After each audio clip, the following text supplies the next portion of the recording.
What's up, it's JR, and we're at U92 Toyota Summer Jam 2015, and I got a very special guest, my man, Lil Jon. You sound so goddamn professional. I know, right? Oh yeah, right. We're back to entertainment tonight.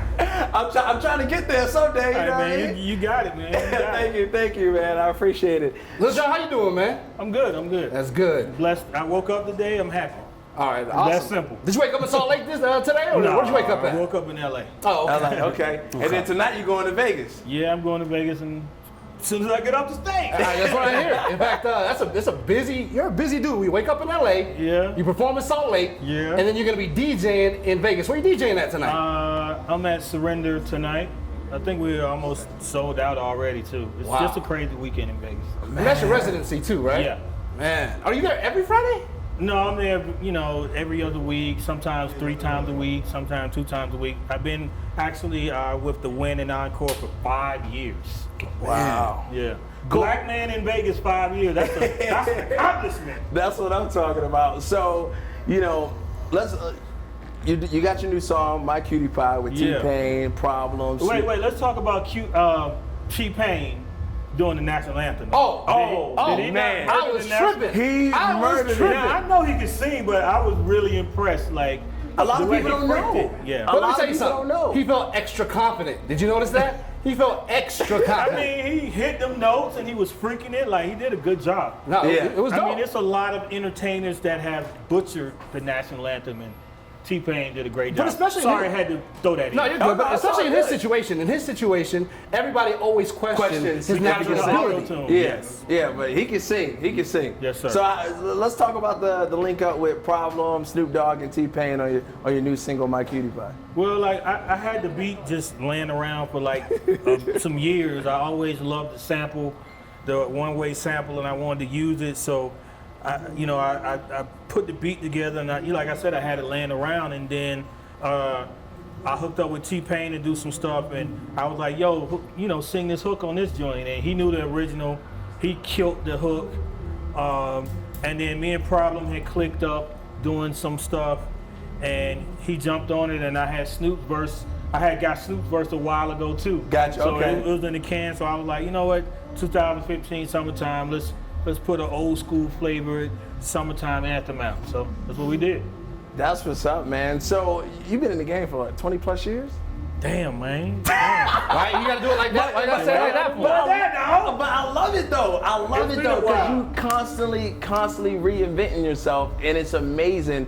It's some kids out here that probably just know you as a DJ, because you've been in Vegas. Right. So I like, was that always the plan? To like, yo, I'm gonna just keep on pushing the limits until I sleep. Man, you know what? It's funny. Somebody had like tweeted me or Facebooked and tagged me like a link to like an old song I did in like 97 or 8 or 9. And I went back and like listened to the album and listened to the album before that and the albums after that. And I listened to my growth, and I was like, I've really come a long way.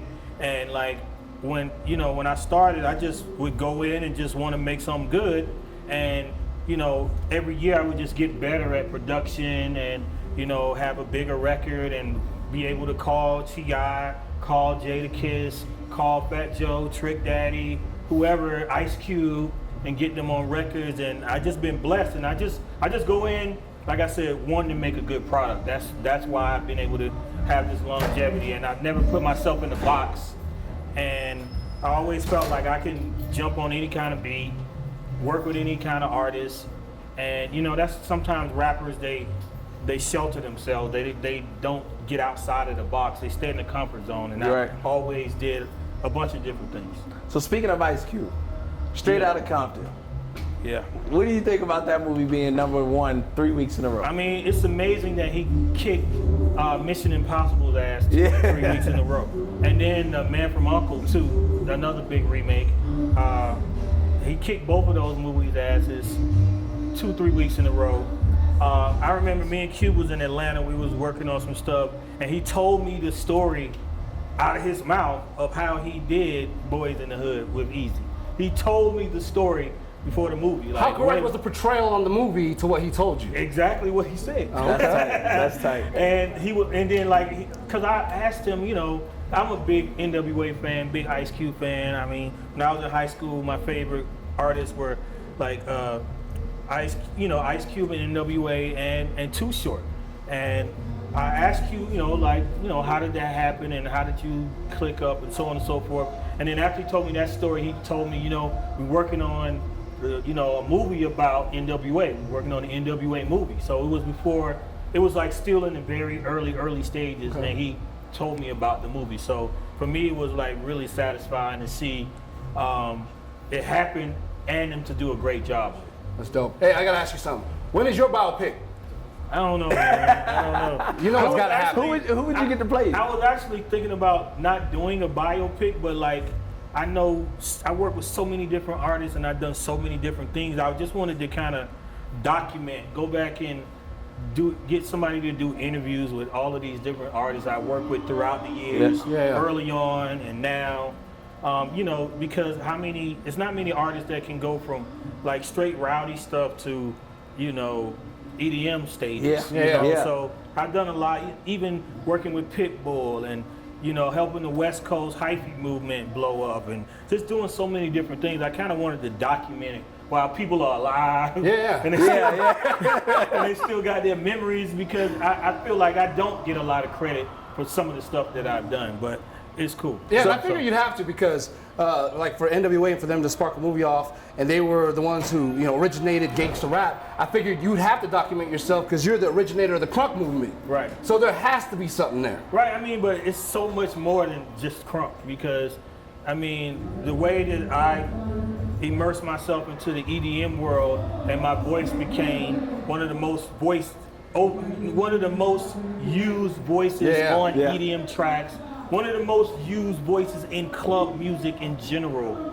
Like all of that type of stuff. And like I said, working with a Pitbull, working with E40, working with Too Short. There's so many records that I produced that are still in the club. And there's not many people that can say that. So there's so many different things that I've done. And I kind of want to document it, not even just for me, but also for my son and my grandchildren and so on and so forth, Yeah, it's funny that you say that, your voice on almost all these tracks, because my buddy told me a story. I don't know if you remember White Folks Get Crunk.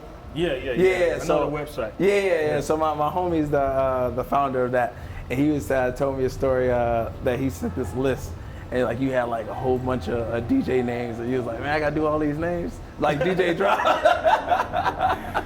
Hey, yeah, I mean, I remember that. Like one point, I was smart to know that.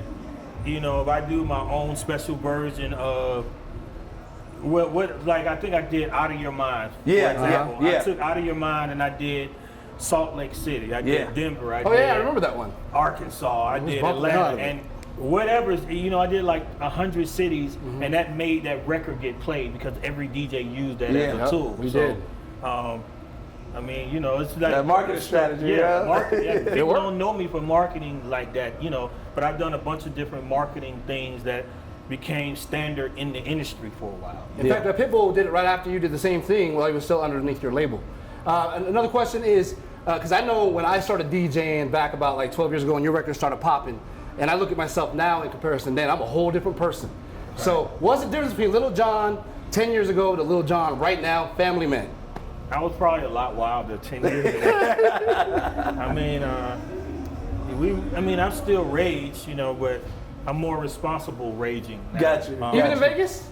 Yeah, even in Vegas. I mean, like in the crunk days, it was the energy level in the nightclub was like insane, and like you just would lose yourself in the music. Yeah.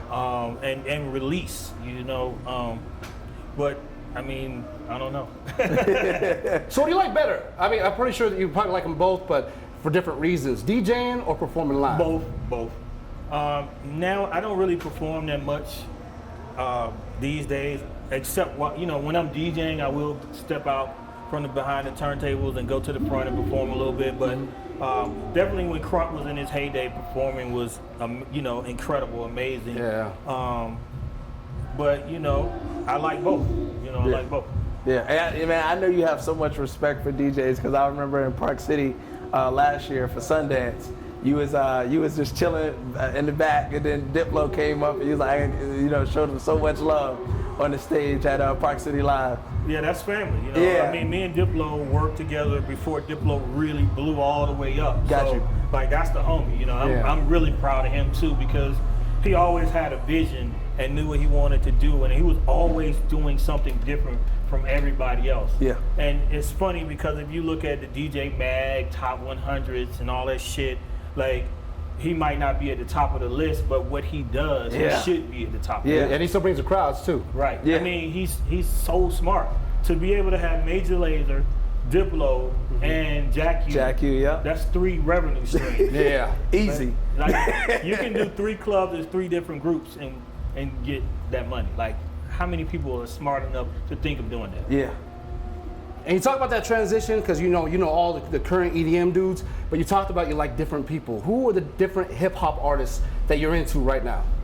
I don't know. Nobody you want to work with?